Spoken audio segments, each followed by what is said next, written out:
capinha, escova, progressiva, botox, selagem. O vocabulário do salão cresceu e quem quer deixar os fios lisinhos, às vezes fica perdida no meio de tanto nome.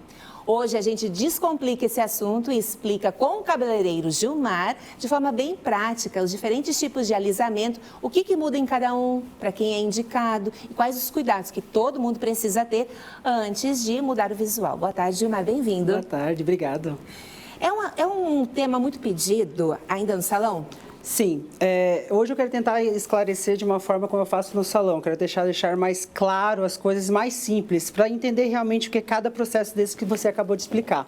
Porque a gente está num processo, né, num contexto em que cada vez mais se defende, né, aquele cabelo natural, né, que a pessoa realmente adote quem tem um cabelo cacheado. No entanto, para muita gente, não é só uma questão de alisar. Até quem tem cabelo liso, às vezes, busca um processo de alisamento para facilitar o dia a dia. Sim, então assim, eu vou deixar explicar o que eu boto sempre numa escala, sobre os níveis de alisamento que tem até chegar no nível que é o tratamento, né? Por exemplo, a definitiva... Mas, Gilmar, antes disso, deixa eu perguntar, é possível ter cabelo saudável com um processo de alisamento? Sim, desde que você tenha os cuidados que o cabeleireiro te ensina a ter.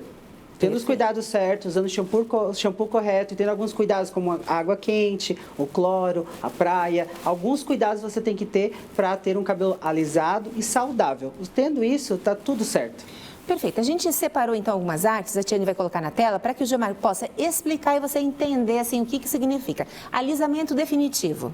Sim, o alisamento definitivo, logamente já se diz, definitivo. Ele não vai voltar a ser como ele era. Somente quando a tua raiz crescer, ele vai voltar até a ondulação ou crespo que você tinha. Uma vez definitivo, vai ser sempre alisado. Só a raiz que vai voltar a ser natural. Não volta mais. É indicado para todos os cabelos? Eu diria que não, porque eu indico mais para cabelos um pouco mais enrolados, mais crespos, aqueles enrolados bem pequenininhos que a gente fala, sabe? Então eu indico mais para esse tipo de cabelo. E que tipo de cuidado deve ter? Shampoo ideal e assim, sempre fazer, como eu sempre digo e sempre vou falar, os testes de mecha. É importante o cabeleireiro, mesmo sendo não somente uma química de uma coloração, mas de um alisamento. Até você pode ter alergia também e o seu cabelo pode não ser compatível. Então é importante também fazer um teste de mecha. E precisa ser natural ou quem tem algum tipo de descoloração ou tintura pode fazer? A definitiva geralmente sai muito bem em cabelos naturais. Quando tem química, o cuidado é dobrado. Alerta, é importante. Sim. Próximo, então. Semidefinitiva, que também é uma progressiva. Sim, a semidefinitiva tem gente que classifica a questão de marcas, né? Hoje, se você faz uma semidefinitiva, aí tem gente que alinha como uma progressiva, porque ele vai voltar um pouco a ser enrolado. Conforme passando uns 2 meses, mais ou menos, até o 3º mês, ele começa a voltar. Talvez não volte a ser igual como era, mas ele vai voltar a ficar um pouco mais enrolado. Ele dá mais balanço, digamos? Deixa o cabelo um pouco mais natural. Um liso, não aquele liso totalmente esticado, mas um liso um pouco mais natural. Tem alguma recomendação sobre estrutura de cabelo, se tem algum tipo de coloração? A gente já começa a entrar quando faz a progressiva, a semidefinitiva, a gente já começa a entender que pode ser um cabelo com química, com coloração, com mecha, dentro de um certo cuidado. Mas assim, já consegue pegar os mais tipos de cabelos, né? Cabelos coloridos, cabelos que passaram processos químicos diferentes. Já dá para fazer com mais tranquilidade.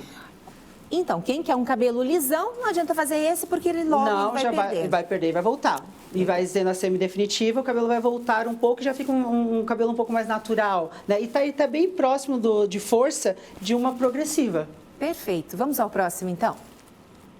Botox capilar, tem se falado muito sobre isso. Muito, porque o Botox é uma coisa que é meio atual, vamos dizer assim, né? Que ele chega a ser um tratamento, reduz muito o frizz do cabelo, deixa ele mais alinhado, mas sem ter aquela força que a progressiva tem. É como se fosse quando tivesse o cabelo escovado, que ele dá aquela leve abaixada naqueles frizz do cabelo, porque às vezes a pessoa quer ter um cabelo liso, mas não gosta daqueles frizz que fica, aqueles arrepiados. Em Joinville, que é um tempo muito úmido, a gente tem cabelo mais arrepiado, né? Então, o Botox classifica muito para esse tipo de cabelo. Eu quero baixar o meu cabelo, mas não quero aquele liso. Eu quero um efeito um pouco mais natural ainda, sabe? Então, classifica o Botox. Gilmar, muito se falou e ainda se preocupa com a questão do formol. Sim. Né? Com tanta tecnologia, mudou alguma coisa? Mudou muito. Hoje a gente está entrando numa linha mais orgânica, mais vegana, uma coisa mais natural. E o formal que a gente pode falar, ele é proibido, não pode, né? Então, assim, até fica um alerta, assim, para as pessoas quando vai fazer um botox e sentir um cheiro muito forte, arder os olhos, não é botox. E ácido? Qual que é hoje o elemento que se usa? Isso, a gente pode dizer o nome ácido. Tem termos técnicos, sim, mas eu tento classificar como ácido, né? O que tem que cuidar dele é que ele pode mudar um pouco do tom do cabelo. Se o cabelo é colorido, se você, o profissional, né, usar uma chapinha muito quente, ele vai alterar a cor. Então tem que cuidar muito com o calor da chapinha na hora que vai fazer o botox. Porque geralmente quem faz o botox são as loiras, né, que gostam de fazer. Então tem que cuidar muito com a temperatura da chapinha para não ficar amarelo o cabelo. A gente está vendo a imagem, você falou em mulher, em loira, mas homem também faz. Sim, a gente tem alguns clientes masculinos que gostam do cabelo hoje, se usa um cabelo mais arrumado, mas a gente fala que é aqueles cortes italianos, né, que é aquele cabelo mais ajeitado. Então o cabelo do homem em cima é um pouco mais comprido hoje, tem uns 4, 5 dedos e eles gostam de um cabelo arrumado, prático também, fácil de lidar dia a dia. Então eles fazem geralmente progressiva. Viu? Não há nada errado, então. Tem mais uma arte para o Gilmar explicar? Vamos colocar, então? Tratamento, hidratação, nutrição, reconstrução, ajuda a alisar? Não ajuda a alisar, mas se hoje você tem um cabelo ondulado e você não quer partir para o botox, mas quer que ele fique realmente um pouco mais pesado, é interessante você fazer os tratamentos, assim ele vai ficar mais baixinho, porque às vezes ele até arrepia porque ele está precisando de água, então ele tenta pegar a água do ambiente e acaba dando frizz, mas se é um cabelo que está bem cuidado, hidratado, nutrido, ele fica baixinho e não procura capturar essa água que está no ambiente, entende? Então ele vai ficar mais baixinho. Então assim, e outra coisa, alisamento definitivo, progressiva, não hidrata, tá? Então, assim, a cliente tem que fazer os alisamentos e tem que hidratar. É importante. Há um tempo atrás se dizia que depois que você alisava não adiantava mais fazer hidratação porque havia criado uma camada que impedia da hidratação entrar. O formal. O formal criava uma película sobre o fio, então ele vedava o cabelo ao ponto que você podia fazer tratamentos e parecia que não tinha feito nada, porque ele faz uma película sobre o fio. E hoje, como não se usa mais, hoje a gente pode alisar e tratar, que é o ideal e o certo de se fazer.